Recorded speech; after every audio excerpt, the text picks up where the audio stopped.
সেনাবাহিনী, নৌবাহিনী ও বিমান বাহিনী থেকে প্রাথমিকভাবে যাচাইকৃত প্রার্থীদের আবেদনপত্র আইএসএসবি কর্তৃক পুনরায় যাচাই বাছাই করা হয়।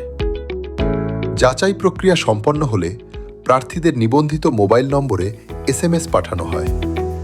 সেখানে অনলাইনে জীবন বৃত্তান্ত পূরণের নির্দেশনা উল্লেখ থাকে।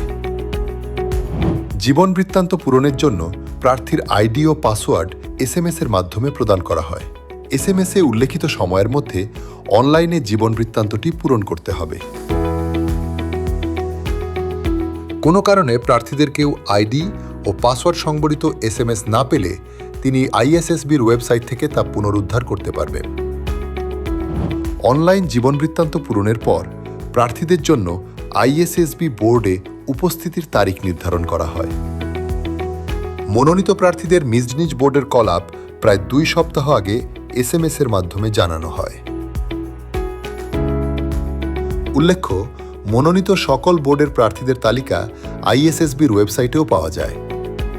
আরোপিত বোর্ডের প্রার্থীরা তাদের আইডি ও পাসওয়ার্ড ব্যবহার করে কলাপ লেটার ডাউনলোড করতে পারবেন।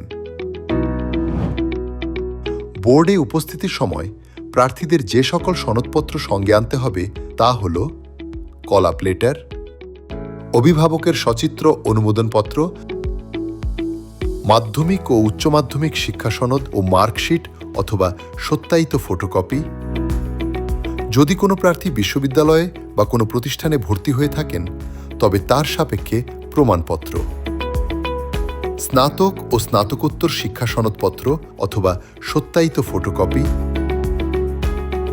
এবং অতিরিক্ত যে কোনো সনদপত্র বা প্রশংসাপত্র।